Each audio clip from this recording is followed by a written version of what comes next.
Assalamualaikum warahmatullahi wabarakatuh. Hari ini pertemuan kedua.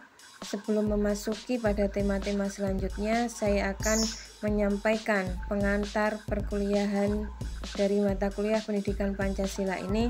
Silahkan disimak baik-baik dan kalau perlu silahkan dicatat pada buku catatan kalian.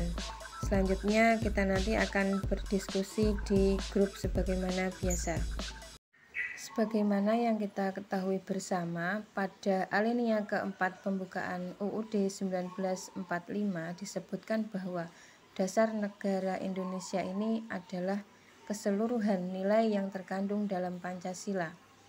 Pancasila di sini bukan hanya dasar negara yang bersifat statis, melainkan juga dinamis, karena Pancasila pun menjadi pandangan hidup, filsafat bangsa, ideologi nasional, kepribadian bangsa, dan sumber dari segala sumber tertib hukum. Selanjutnya, konsep dan nilai-nilai Pancasila ini sebagai pandangan hidup bangsa sudah terwujud sejak lama. Namun, seiring dengan perkembangan zaman dan kemajuan teknologi yang sangat pesat ini, sepertinya nilai-nilai Pancasila ini cenderung mulai berubah dan dilupakan oleh sebagian masyarakat. Di antaranya, yang pertama bisa kalian lihat, percaya kepada Tuhan dan toleran. Masyarakat Indonesia ini terdiri dari berbagai macam agama dan kepercayaan. Meski begitu, masyarakat kita ini terkenal akan toleransinya sejak dahulu kala. Nah, nampaknya perbincangan terkait ini berbeda dengan kenyataan yang ada di Indonesia pada saat ini. Saat ini cenderung terjadi perseteruan tentang agama. Upaya untuk menciptakan toleransi selalu mengalami berbagai macam hambatan, bahkan sangat rentan terjadinya konflik antar masyarakat yang nantinya ujung-ujungnya akan berpotensi dalam mengancam persatuan bangsa ini. Yang kedua, gotong royong. Menurut salah satu perumus Pancasila, Bapak Presiden Soekarno pernah mengusulkan Pancasila ini, bahkan beliau merangkum Pancasila dalam satu kata, yakni gotong royong. Gotong royong inilah ciri khas dari masyarakat Indonesia dan lembaga sosial yang ada di Indonesia ini. Jadi dalam sikap gotong royong ini berarti masyarakat saling bahu-membahu untuk mencapai kepentingan bersama. Di sana tidak ada yang namanya sikap egois, individualis. Jadi bersama-sama saling bahu-membahu tanpa memikirkan apa latar belakang agamanya, sukunya, budayanya, dan pendidikannya. Mereka saling bersatu untuk mencapai tujuan bersama dalam sikap gotong royong ini. Kemudian nilai teguh yang dipegang oleh masyarakat Indonesia yang ketiga ini adalah musyawarah. Musyawarah memiliki peranan yang sangat penting. Selain untuk mencapai suatu keputusan tertentu, musyawarah juga dapat menghindarkan diri dari yang namanya sifat ingin menang sendiri atau memaksakan kehendak kepada orang lain. Karena dalam bermusyawarah yang diutamakan adalah kepentingan bersama, suaranya juga suara yang terbanyak atau suara mayoritas, sehingga suara yang sedikit harus mengikuti suara yang terbanyak dan semuanya harus ikhlas demi untuk kepentingan bersama-sama. Selanjutnya yang terakhir adalah solidaritas atau kesetiakawanan sosial, yaitu merupakan sebuah sikap yang ada pada diri seseorang yang itu berkaitan dengan perasaan orang lain. Munculnya perasaan itu karena adanya rasa simpati dan empati. Mereka merasa saling senasib dan seperjuangan, sama-sama bangsa Indonesia, sama-sama ingin bersatu, sama-sama ingin menjaga Pancasila gitu. Dan keuntungan dari rasa solidaritas ini adalah akan ada bantuan timbal balik dari orang lain yang kita bantu. Ya meskipun kita tidak membutuhkan balasan, akan tetapi itu pasti akan datang karena orang lain pun juga memiliki rasa yang sama, memiliki simpati yang sama, rasa peduli yang sama, sehingga diharapkan persatuan dan kesatuan akan terwujud melalui rasa solidaritas ini. Berikutnya, munculnya permasalahan yang terjadi di Indonesia. Yang pertama adalah masalah kesadaran perpajakan. Kepatuhan masyarakat terhadap pajak ini sangat dipengaruhi oleh kesadarannya. Tetapi nampaknya banyak masyarakat yang menganggap bahwa pajak ini bukanlah sebuah kewajiban, atau bahkan beberapa orang menganggap bahwa pajak ini adalah beban. Oleh karena itu sangat penting bagi kita sebagai generasi muda ini untuk meningkatkan kesadaran masyarakat akan pentingnya pajak tersebut bagi negara Indonesia ini. Yang kedua, masalah korupsi. Tindakan korupsi ini merupakan tindakan yang sangat fatal bagi negara karena telah melanggar dan menyeleweng dari nilai-nilai luhur yang terkandung dalam Pancasila, menyebabkan kondisi negara kita ini semakin buruk dan banyaknya terjadi kegaduhan-kegaduhan yang sangat parah. Maka dari itu perlu ditekankan untuk mengamalkan nilai-nilai yang terdapat dalam Pancasila yang nantinya diharapkan akan menjunjung tinggi kejujuran, cinta tanah air, sehingga tidak akan lagi melakukan penyelewengan-penyelewengan yang itu akan berdampak buruk bagi negara. Selanjutnya yang ketiga ini adalah masalah lingkungan. Lingkungan merupakan suatu aspek yang sangat penting bagi manusia. Manusia tidak bisa terlepas dari yang namanya lingkungan ini. Akan tetapi ternyata kesadaran akan kebersihan dan kelestarian lingkungan itu juga perlu ditingkatkan. Banyak sekali bahaya yang diakibatkan oleh lingkungan yang tidak bersih atau tidak sehat ini, diantaranya banjir, permasalahan sampah, polusi, pengolahan limbah, penebangan hutan, belum lagi masalah-masalah penyakit yang diakibatkan karena kurangnya kesadaran akan pentingnya kebersihan dan kelestarian lingkungan ini. Yang keempat adalah masalah disintegrasi bangsa. Indonesia ini adalah negara yang multi etnis, banyak suku, multikultural, banyak kebudayaan dengan semboyan Bhinneka Tunggal Ika. Tetapi nyatanya semboyan tersebut masih sulit untuk diwujudkan karena banyaknya perbedaan, diantaranya perbedaan ideologi, perbedaan kepentingan, dan biasanya itu saling bertentangan. Dan ini menjadi masalah yang cukup serius bagi bangsa dan negara ini. Disintegrasi ini dapat memicu berbagai macam konflik yang lebih besar lagi. Sehingga untuk memupuk nasionalisme dan mencegah disintegrasi ini, Pancasila harus kembali diterapkan dalam kehidupan sehari-hari. Yang kelima, masalah dekadensi moral atau kemerosotan moral. Salah satu fungsi dan peranan Pancasila ini adalah sebagai pandangan hidup masyarakat dalam berbangsa dan bernegara. Namun kenyataannya banyak di antara masyarakat yang cenderung tidak menjadikan Pancasila ini sebagai pedoman hidupnya, sehingga banyak masalah-masalah penurunan moral yang timbul, misalnya korupsi, kasus bullying, permasalahan SARA, dan itu semua tentunya akan mengancam persatuan dan kesatuan bangsa ini. Yang keenam, masalah narkoba. Dari tahun ke tahun pengguna narkoba ini semakin bertambah, dari kalangan remaja maupun dari kalangan dewasa. Banyak orang memakai narkoba ini dengan berbagai macam alasan, diantaranya karena masalah keluarga atau kasus bullying, bisa juga dengan karena kecemasan dan lain-lain, yang diyakini mereka bahwa dengan mengkonsumsi narkoba ini hidup mereka akan tenang. Dan ini tentu sangat bertentangan dengan Pancasila. Yang ketujuh, masalah penegakan hukum. Indonesia adalah negara hukum. Salah satu indikator dari negara hukum adalah keberhasilan dalam penegakan hukumnya. Dikatakan berhasil kalau hukum yang telah diaturnya sudah seharusnya dan sudah waktunya dijalankan dan ditaati oleh seluruh elemen masyarakat maupun aparatnya. Akan tetapi ternyata dalam penerapannya masih saja kurang sesuai dengan yang terakhir adalah masalah terorisme. Terorisme merupakan sebuah tindakan yang jelas-jelas tidak sesuai dengan Pancasila. Dan ini harus dihancurkan karena sangat berbahaya bagi kehidupan umat manusia.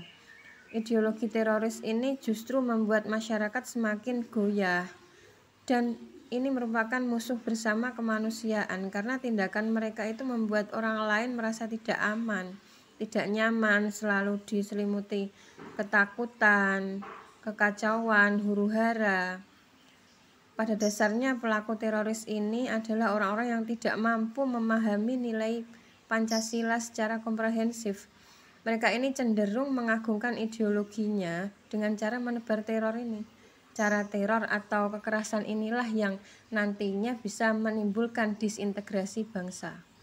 Selanjutnya, misi pendidikan Pancasila atau tujuan dilaksanakannya pendidikan Pancasila ini adalah yang pertama, mengembangkan potensi akademik peserta didik atau misi psikopedagogis, artinya diharapkan dalam pembelajaran ini mahasiswa nantinya bisa menerapkan nilai-nilai Pancasila dalam perbuatan sehari-hari mereka.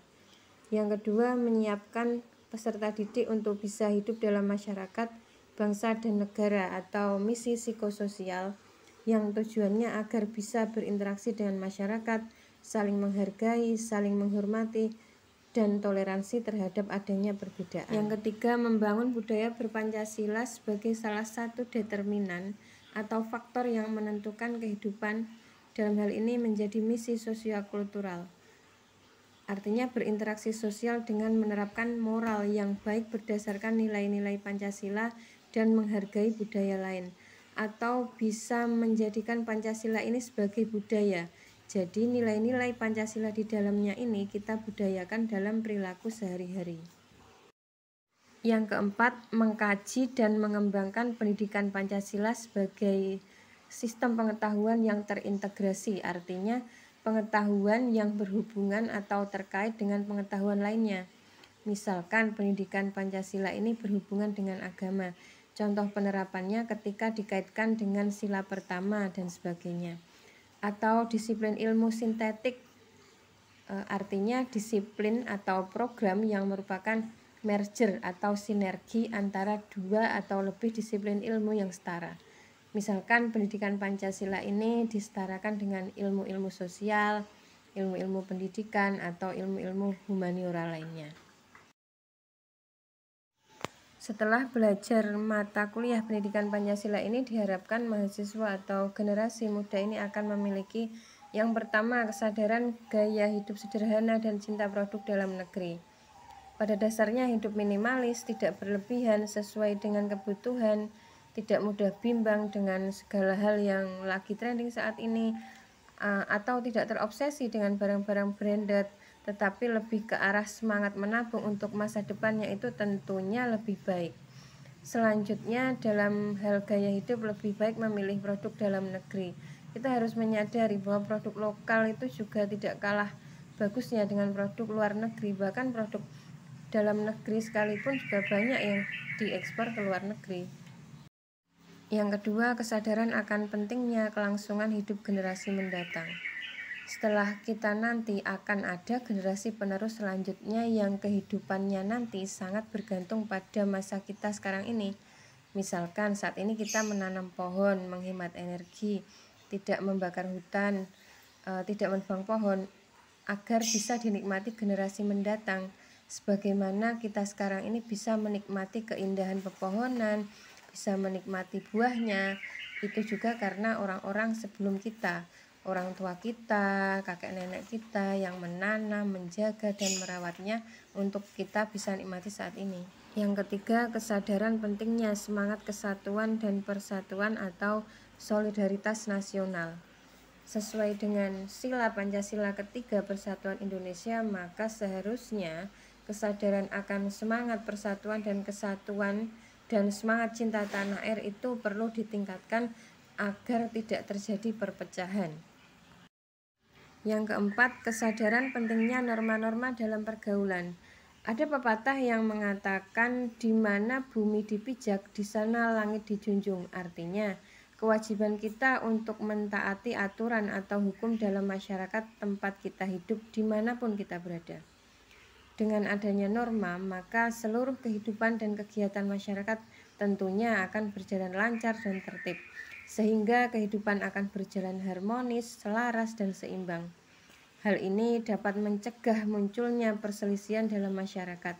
dan kita pun satu sama lain akan saling melindungi kepentingan dan hak masing-masing. Yang kelima, kesadaran pentingnya kesehatan mental bangsa. Gangguan mental atau disebut juga dengan mental illness menjadi pembahasan yang sangat mudah ditemukan di sosial media akhir-akhir ini ya. Gangguan kesehatan mental di sini dapat diartikan ketika seseorang sedang mengalami perubahan psikologis, misalnya depresi, kecemasan, bipolar, gangguan perilaku, autis, dan sebagainya.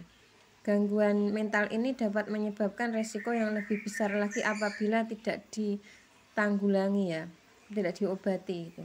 Ini bisa terjadi di semua usia. Maka dari itu kesadaran terhadap kesehatan mental ini sangat penting yang seharusnya dimiliki oleh generasi muda Indonesia agar dapat mempermudah dalam menanggulangi serta dalam mengobatinya. Yang keenam, kesadaran tentang pentingnya penegakan hukum. Kesadaran hukum sangat diperlukan oleh suatu masyarakat. Hal ini bertujuan agar ketertiban, kedamaian, ketentraman, dan keadilan dapat diwujudkan dalam pergaulan antar sesama. Tanpa memiliki kesadaran hukum ini, tentunya tujuan tersebut akan sulit dicapai. Yang terakhir, menanamkan pentingnya kesadaran terhadap ideologi Pancasila. Indonesia adalah negara majemuk dan multikultural, sehingga untuk menjaga persatuan dan kesatuan diperlukan kesadaran akan pentingnya ideologi Pancasila. Menanamkan pentingnya kesadaran terhadap ideologi Pancasila sebagai pemersatu bangsa akan dapat menghindarkan dari perpecahan dan akan dapat mewujudkan persatuan.